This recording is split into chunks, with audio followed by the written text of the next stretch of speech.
Yo, what's up, homies? All right, so we're going to be doing dungeon video guides. Basically, I did a lot of dungeons on the beta, a ton of M+, and I wanted to bring you guys some just like some advice, some tips, some tricks, so you guys as well can jump into your dungeons and be successful fairly on in the season.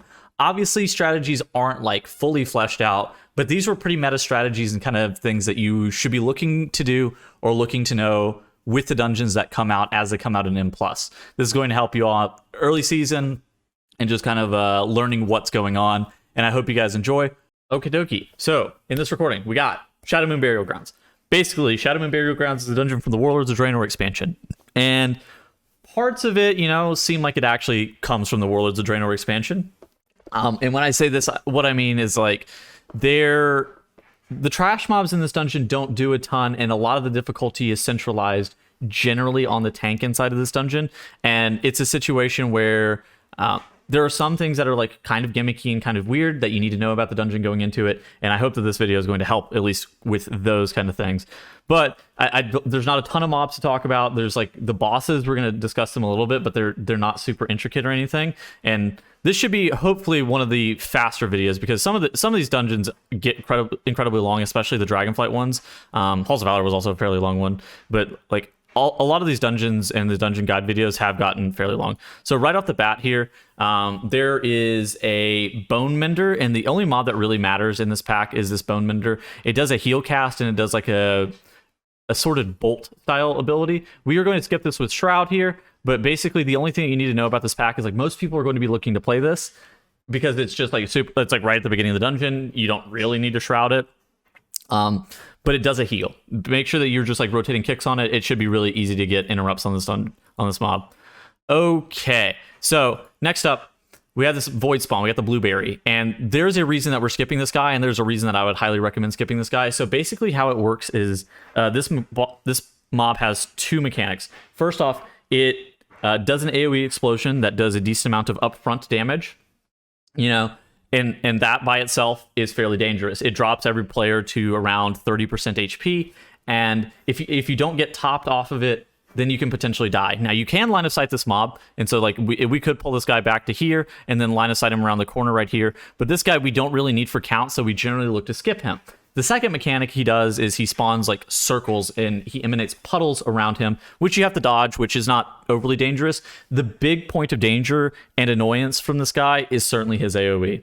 On top of that, with the Void Spawn here, there are two packs of trash, and they're virtually identical, and they're off to the side here, and you need to make sure that you're actually looking at these two packs of trash, because there is a Void Spawn that moves in each one, right? So say the Void Spawn is right here currently, we should be looking to wait for this Void Spawn to patrol to his end of his patrol and then move back, and it moves periodically depending on where the Void Spawn is. Now, the bonus Void Spawn will not summon itself in combat, and you can kind of see what happens here whenever we do look to skip this Void Spawn. So look at this. He's moving in this patrol, and we actually get this guy summoned. Like, you see him like spawning himself right here, and so that means on this other side back behind us there is no Void Spawn, and so there is a world where we technically should like turn around and wait for this, to where we don't want to play the Void Spawn with this trash pack, because what I was saying earlier, first off, we don't have a good line of sight point for the AoE on this pack. In addition to that, playing these Void Spawns with any additional trash mobs is normally like a death wish, especially once you start to get to higher levels, because of the amount of just AoE damage it does. And so we're looking at this, and I flip my camera around because I'm looking at the other pack over here, and if you see it, like there is no Void Spawn in this area, because this patrol has moved to the point where we're no longer going to have it. Now, we could wait for this guy to come back, right? Now, we could wait for this guy to come back to this spot and then walk over to this side, or just come back to the spot to the point where this Void Spawn despawns itself. That is a possibility for us if we wanted to wait 25 or 30 seconds. That just doesn't seem like that is something that is really valuable, at least whenever you were doing like a timer-based activity. And so we just rip the pull. We don't die, I don't think, but it is something that like immediately right off the bat, you see the Void Spawn do the AoE that I was talking about, and it knocks us all to like 20% HP. And that's the issue with this mob just in general, is just how much damage it's doing to it. The rest of this pack is more or less free. Like it does have some centralized tank damage, but all in all, there's not a lot that's realistically going on this pack. So you need to make sure that your tank is able to keep healthy. There are some ads that are spawned here. If you walk over these runes, you take some damage. Let me just pause and I can mark these runes on the ground. Like if you walk over these runes, it like does an explosion. You saw me get hit by them. You saw me get hit by it in this VOD, and it does some damage to your player. So you want to make sure that you don't walk over these runes unless you're the tank, or like if you're walking into them, you walk into them early. Beyond that, not too much going on in this trash pack generally. Again, the mobs don't have a ton of mechanics in Shadowmoon Burial Grounds, and so after we get this void spawn dealt with, this pack is largely fine. It was a lot easier than I anticipated. I kind of expected to wipe to this pull whenever we accidentally pulled it, but it ended up being fine. Now we got the skitterlings, which are basically nothing mobs. These are free count mobs. These could be neutrals in a different dungeon. These could be tagged as yellow mobs and you wouldn't know the difference. Like they are that free. So these are your free count mobs, and like generally you want to grab as many of them as possible. So something that I probably should have stated a little bit earlier. Let me back up. If you look at the mini map in the top right, so this is where we came from, and so we know that these two paths are virtually identical in what mobs they are going to have, except for like one disparity with the void spawn. And then you walk down and go to the spider area. So basically these two paths are mirrored, and that means that there are the free count spiders here, and there are free count spiders on the other side as well. And so generally you're going to be looking to pull multiples of those free count spiders that we end up pulling here. And so we deal with those corpse skitterlings, and now we have another bone mender like patrolling pack, right? So again, this pull here, you're just making sure that you get kicks on the Shadow Bolt. You're also making sure that you get kicks on the heal. You don't want to be hit by the void slash. It does a large amount of tank damage, so the tank can be scared here if they're taking like just these void slashes unmitigated. So you need to kind of be careful if you're walking in this pack without any defensives or stuff like that up. But in general, these mobs are more or less pretty chill. And so yeah, then you see us, we're walking across the platform. So the boss is here, right? So we came out of this platform and the boss is actually right here. And so we could have gone into the boss room, but instead we're walking up to this area. We're going to grab the additional patrol plus these skitterlings because they're efficient count. And that's just one of those things that it's going to be a part of the meta strategy is you kill all of the skitterlings if you reasonably can. This pack with the reanimated ritual bones and the mender is not overly difficult because, as we saw earlier, a lot of the difficulty of this pack is localized onto the tank. And so it should be fairly chill. You should just be looking to AoE these down. More often than not, we pull the skitterlings with these trash packs as well, because they're not going to put the tank in any danger. But like we were testing this on a 19, which is a fairly high key on the beta, and so it's a situation where we didn't really want to press ourselves. So we kill off that pack, we kill off the skitterlings, we can kind of fast forward to where we see the first boss. And so the first boss has 3 major mechanics. I was trying to think about how to say this. It has 3 major mechanics. So the first mechanic is daggers that spawn in the sky and put a ground effect beneath the players, right? It targets all 5 players with like this dagger and it puts it in the sky, and then it puts the ground effect associated with it. So this is why you want to tank the boss off to the side here. I like tanking it even further. I would even be willing to tank it like here, and it's totally fine. Like this boss is hard to reset. Like I'm pretty sure you could probably even tank the boss here and you're probably fine. But you want to tank the boss off to the side because you need to move the boss for dagger space. In addition to that, you don't want to be tanking it on top of like these marks here. Like I'm marking them with my marker.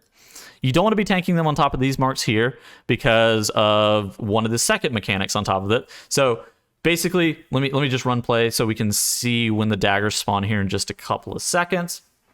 So I can kind of explain that. Or so that you can just actually see what the visual of that looks like. Okay, so it only spawns 3 daggers at the very beginning. And so now we have 3 of those coming out of the sky, and it does pulsing AoE underneath these circles. And so now you see us, we reposition, and we know that the boss is going to be teleporting into the middle of the room in a couple seconds, or not in a couple seconds, but in a little bit to do to do one of the other mechanics. In addition to that, the boss is going to be summoning an ad here in just a few seconds. And that's what the Dark Communion is. Here's the deal with the Dark Communion, and this seems kind of unintended, but it's it's just the way the game works. A lot of the times you would think, okay, we should just try to kill this ad. We should full swap to this ad before this Dark Communion cast goes off. So the boss is fully DPSable. In addition to that, this ad, okay, so the first problem is this ad is CCable. And so you can use things like paralysis. You can use blinds.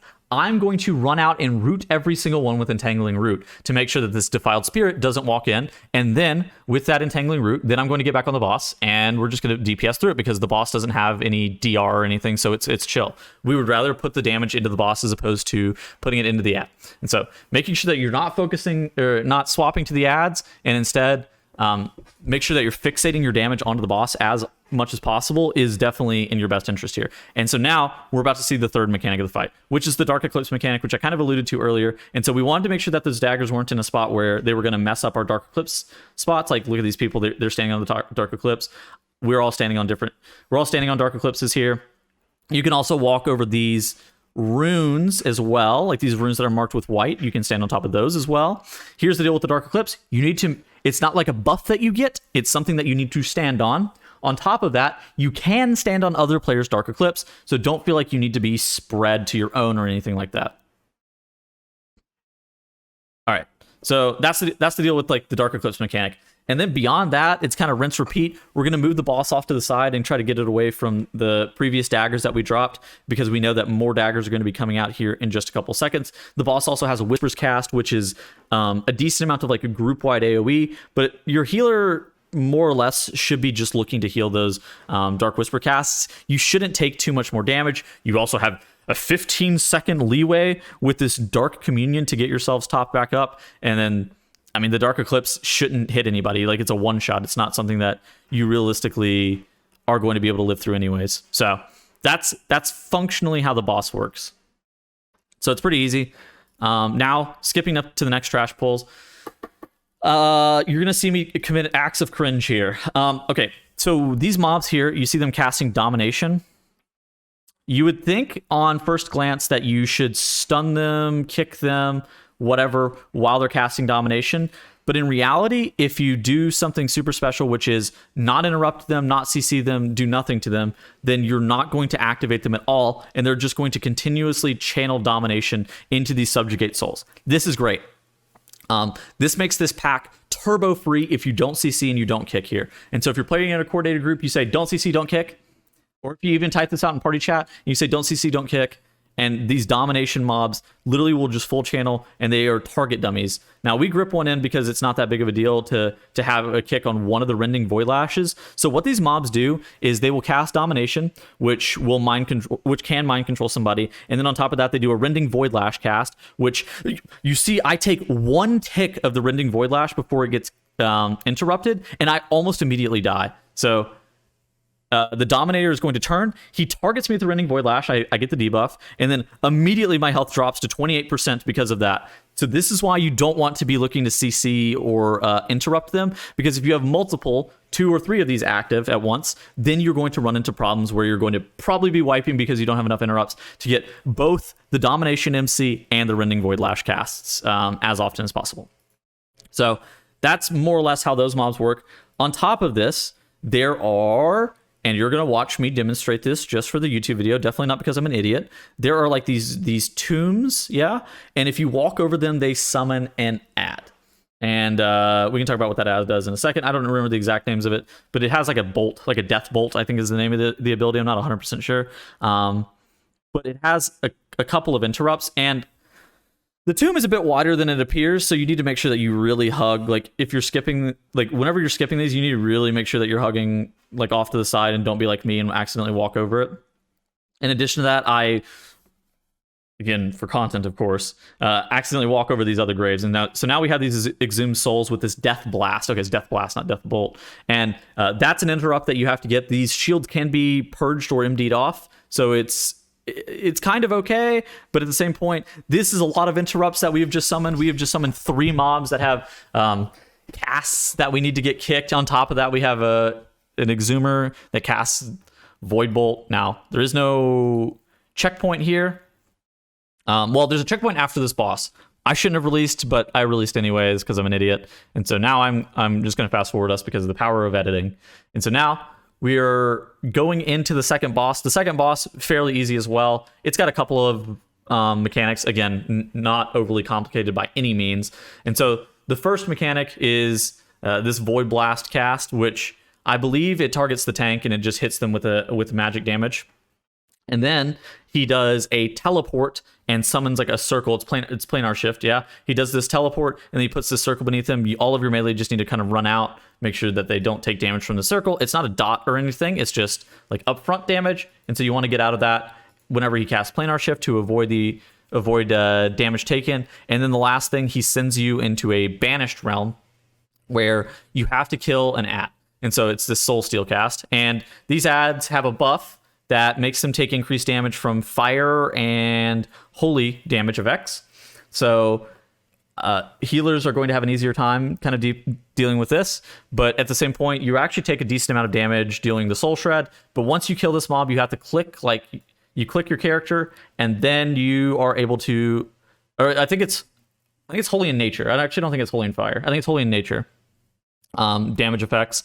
And so then you once you get out of this phase here, then you are able to click your soul. You have an increased damage taken buff, which you can see marked at the top of my screen here for 20 seconds, which then you would pop like your offensive cooldowns into the boss, which this happens around the 1 minute mark. It happens around like 45 seconds, I think, is whenever you come out of that phase, but then you have the 20-second damage buff. So if you pop 1 minute on pull, you'll have 1 minute back up for this burn. And so now he's going back into the phase, and then we just rinse repeat. We got the tank frontal. He also summons puddles every so often, but the puddles are negligible, just dodge them. And so you go back into the downstairs phase with the void shift as well, eventually, and that's more or less how that works. Now we have dominators with the domination cast again. The exact same thing as what we saw earlier, where you don't want to interrupt these mobs. I accidentally rake stun this mob, so we're going to actually see what it looks like whenever you do interrupt them on pull with either a CC or just an interrupt. And so we're going to lead this one dominator, hopefully not kicked, but this one that we're going to have to rotate interrupts on. And so it's a situation as well where we have the Exhumer, who we do also want to get Void Bolt kicks on. We have double Exhumer in this pack. And this is a pack where you would be like, oh my god, I really, really, really want to press like AoE stuns and stuff like that to stop all of these Void Bolts. But since we are forced to kick the Dominator, then we are in deep trouble. And now we are getting in a situation where both of the Dominators are active and we are running into problems. And this is why you don't want to interrupt them. This is why you want to leave them channeling. Okay. But I don't think there's too much more to say because we've already seen those type of mobs before. Now we are back to more skitterlings. These are chill.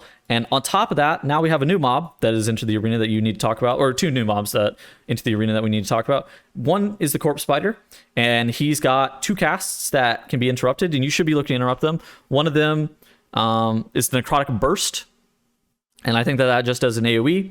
And then actually, maybe he only has Necrotic Burst. I think the bats are the one with the plague disease that's attached to a slow. Yeah, so the Monstrous Corpse Spider just has Necrotic Burst, which is an AoE damage event. You should be looking to kick that. I think it's a 2 melee interrupt rotation. And then we have these plagued bats, which fly around. They're generally seen as a bit more difficult than the Corpse Spider because of how their debuff works. So they cast Plague Spit, but they cast it a lot. They cast it relatively quick. And on top of that, it's just pretty dangerous.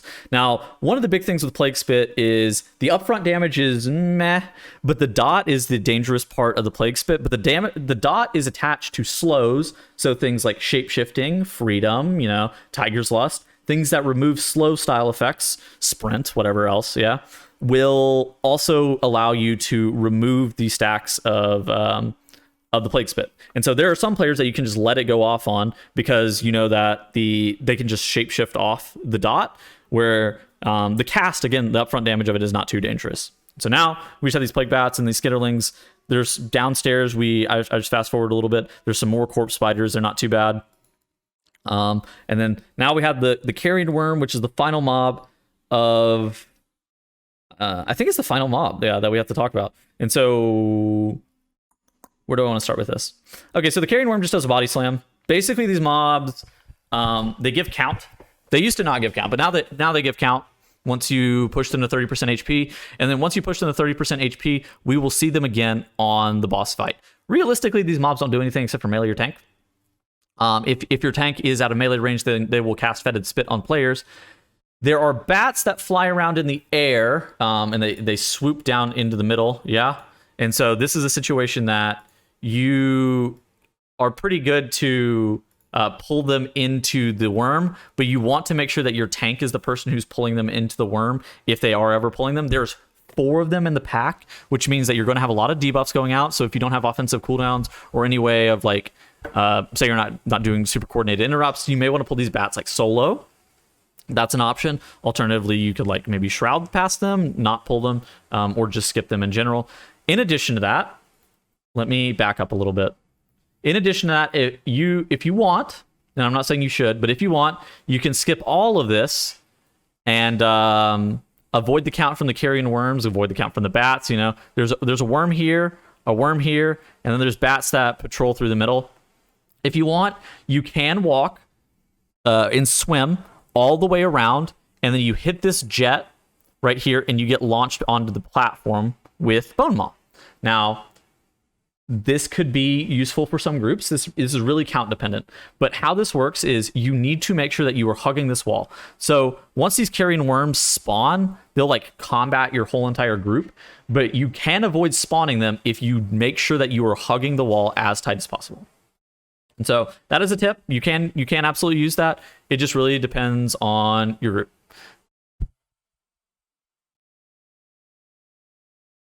Okay, so now we just have carrion worms, you know, not too much else is going down. Now let's talk about Bonemaw. Very easy fight. If you guys remember Nerzhul from Legion, from Neltharion's Lair, it's like him, but easier.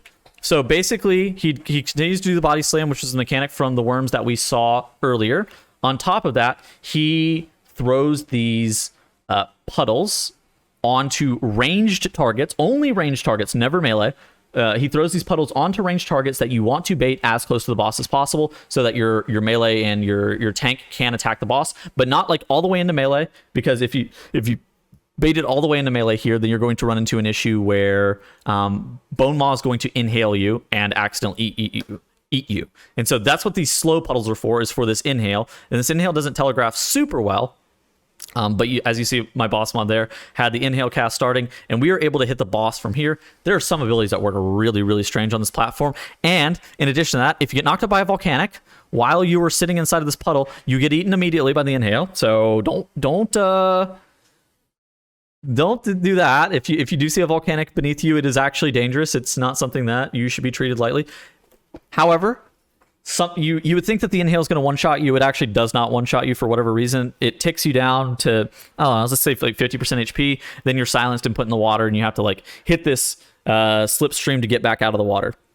Now, after his first inhale, you have the 2 carrion worms summoned that we fought previously on the last boss. These worms do not need to be killed. Under like no real circumstances do these worms need to be killed. They are kind of annoying. They do some group-wide damage with their cast, but realistically, all they do is body slam. And assuming that you can dodge the body slam, you should be fine. Your healers should be able to keep you kind of topped through these casts going off. You can also pop defensives at this point. And after the second inhale, Bonemaw is then going to retreat into the ground and come back up and put itself in a different position. Same with the other worms. More often than not, Bonemaw is going to be next to one of the carrion worms, and you can just cleave them down evenly. But again, you don't really have to. The boss should be the major focus of damage here. These worms, while they are free cleave at this range from one another, they're not something that you should be super worried about getting killed off, because you got the count whenever you pushed them underground. You didn't get the count whenever you dealt with them there. Now, we have double spider, double bat here. Very dangerous pull. This is one of the most dangerous pulls in the dungeon. The second most dangerous pull in the dungeon, as a matter of fact, I think. The last one is this next pull. And so you need to make sure that you're, again, getting kicks on the corpse spiders. These are the 2 mobs that need to be absolutely interrupted. The plague bats are If you have any additional interrupts or CCs or whatever, the Plague Bats are great kicks. Now we're letting the Plague Bat spit go on to me, because if I feel like I'm in any danger, I can just shapeshift that dot off. But realistically, from one stack of the Plague Spit from the bats, I'm not going to be in too much trouble. You only start to really run into issues with the bats whenever you have that 4-pack of bats pulled and you have like a bunch of dots going out. Then you can start to run into problems.